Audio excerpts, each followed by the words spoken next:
Kita sapa terlebih dahulu. Assalamualaikum. Waalaikumsalam warahmatullahi wabarakatuh. Baik, selawatnya Bapak. Allahumma shalli ala sayyidina Muhammad wa ala ali sayyidina Muhammad.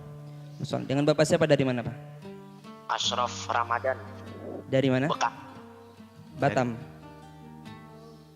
Dari Batam Izin Bapak. bertanya Buya. Dari mana? Bekan atau Pekan? Dari Bekasi Bekasi. Buya, Bekasi. Hah? Dari Bekasi. Kasih.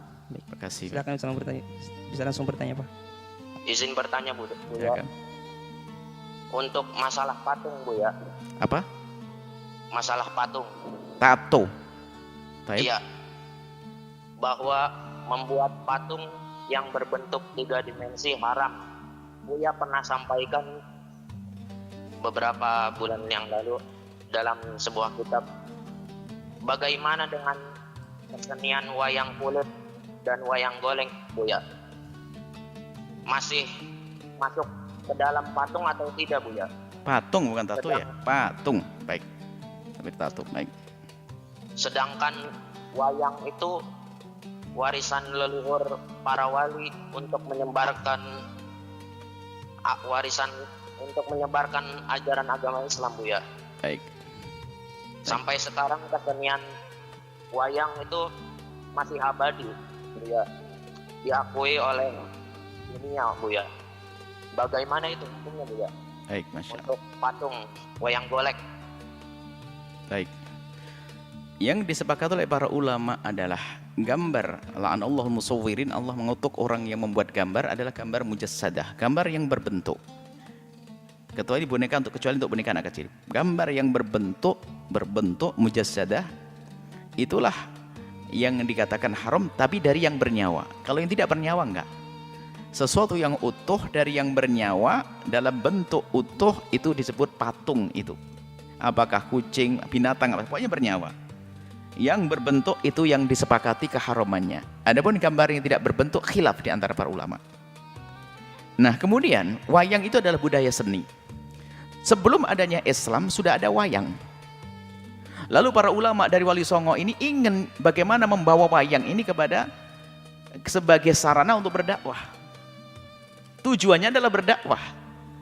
Seandainya tanpa wayang bisa, ya nggak ada masalah.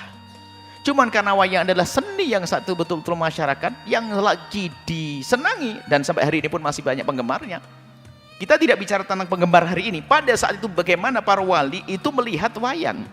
Termasuk dipelopori oleh Sunan Kalijogo. Wayang ini adalah budaya yang orang bisa berkumpul di situ. Makanya beliau masuk dakwah melalui pewayangan ini.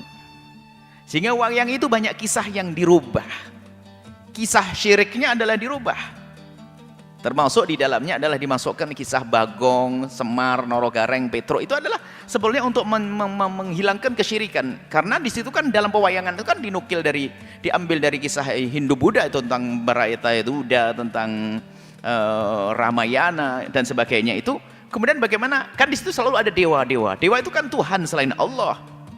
Cuman di situ telah dikemas oleh para ulama-ulama itu adalah zaman itu adalah bagaimana agar kesyirikan di dalam dunia pewayangan sudah tidak ada. Ini dari masalah keyakinan. Sehingga di situ ada tokoh-tokoh namanya tokoh Punakawan. Ini adalah tokoh tambahan yang tidak pernah ada sebelumnya.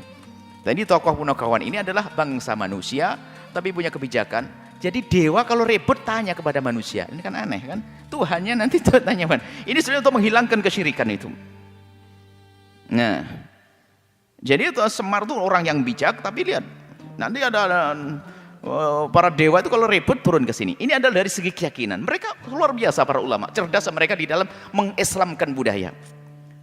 Kemudian masalah urusan bentuk wayang, mereka juga ngerti, diskusikan para ulama, patung adalah haram. Makanya mereka penyet, jadi menjadi tipis, bukan bentuk berjasad. Nah kayak ini, makanya hendaknya kalau memang harus wayang, yang wayang kulit ini, bukan wayang yang lainnya. Cuman namanya seni dari budaya seni yang tidak islami diislamkan, cuman oleh seniman diambil lagi, dikembalikan lagi. Maka kalau ingin menekuni dua pewayangan yang syar'i, tetap dengan prinsip-prinsip seperti itu. Ceritanya harus ada disisipkan pesan-pesan kemuliaan tentang Tuhan, tentang Allah. Dewa-dewi itu adalah hanya sekedar kisah yang meramaikan dalam kisah tersebut, tapi di situ harus bukan dianggap sebagai Tuhan. Dan itu dilakukan para orang-orang yang ngerti agama. Dimulai daripada Wali Songo yaitu Sunan Kalijogo. Jadi gambar yang sifatnya tipis itu kan kulit namanya tipis, itu bukan digolongkan sebagai mujasad. Itu ada makna, ada maksud di balik itu semuanya. Kenapa tipis? Makanya hendaknya ya ini, harusnya ini yang hendaknya kalau ingin menggunakan seni wayang. Kalau sudah berbentuk itu kembali kepada permasalahan tadi, karena yang tidak diperkenankan adalah gambar-gambar yang berbentuk berjasad. Jadi kami himbau kepada para seniman-seniman wayang hendaknya kembali kepada apa yang telah ditata oleh ulama-ulama terdahulu kita Wali Songo. Kisah-kisahnya harus kisah membangun, bukan memprovokasi, bukan mengajari jelek, tapi membangun keimanan di dalamnya. Kemudian masalah wayangnya pun hendaknya tetap diperhatikan, jangan sampai keluar daripada jalur syar'i yang sudah dibahas oleh ulama dulu. Biarpun kita tidak pernah ngerti sebabnya, kenapa harus pakai kulit dan sebagainya. Karena itu adalah untuk tidak menjadikan bentuk jasad, mujassadah. Kemudian juga di dalam gambarnya itu sendiri sudah dirusak. Padahal namanya Arjuna katanya orang paling ganteng. Coba lihat ganteng dari mana kalau gambarnya kayak begitu. Jendol belakangnya begitu katanya paling ganteng Arjuna. Itu gambarnya sudah dirusak semuanya. Akhirnya tidak mau. Lihat hidungnya mau, Petro hidungnya panjang ke depannya, macam-macam begitu. Dan ini sudah pengen dirusak daripada supaya tidak kepada kesyirikan yang namanya patung atau kesalahan keharaman yang namanya patung. Jadi seperti itu. Jadi kami himbau seni pewayangan selagi masih bisa digunakan untuk berdakwah, gunakan untuk berdakwahkan, tapi pertama harus itu dari sisi keyakinan di dalamnya, kisah-kisahnya harus benar-benar disesuaikan dengan syariat Islam. Kemudian masalah wayangnya seperti itu. Kemudian daripada pelengkap-pelengkapnya, karawitan adalah seni musik adalah. Kemudian yang lain misalnya sinden dan sebagainya hendaknya diperhatikan supaya jangan sampai di situ ada orang buka aurat dan sebagainya. Kalau memang budaya ini masih sangat digemari di sebagian masyarakat untuk kita bawa kepada Islam, ini kepada prinsip dakwah sebetulnya. Cuman nanti setelah umat ini adalah sudah keluar daripada ini, nggak perlu lagi kembali. Misalnya caranya yang lain, ceramah begini langsung tutup poin dapat ilmu kan begitu. Itu kan untuk orang awam, menarik orang awam, dimasukkan. Orang awam itu bukan saja orang yang nggak ngerti ilmu, mungkin profesor doktor nggak pernah belajar agama, tapi karena dia hobi wayang, dengar dari pewayangan jadi belajar.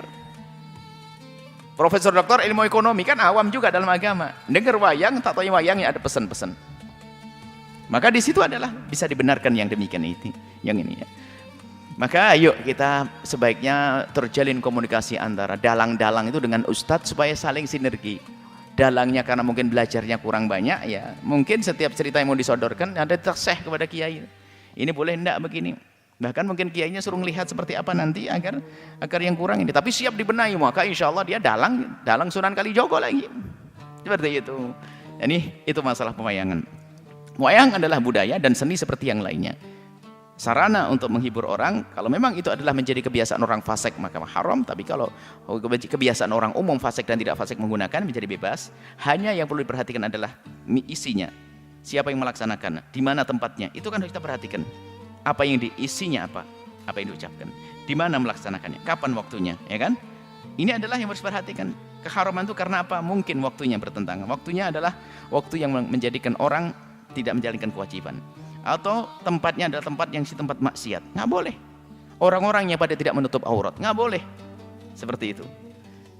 Termasuk keramaian orang berdempet-dempet dan tidak diatur adalah menjadi haram. Itu semuanya haramnya karena kerjaannya tersebut dicampur dengan sesuatu yang haram itu saja. Wallahu a'lam bishawab. Setelah Anda menyaksikan video ini, jangan lupa berselawat kepada baginda Nabi Muhammad sallallahu alaihi wa alihi wa sahbihi wasallam.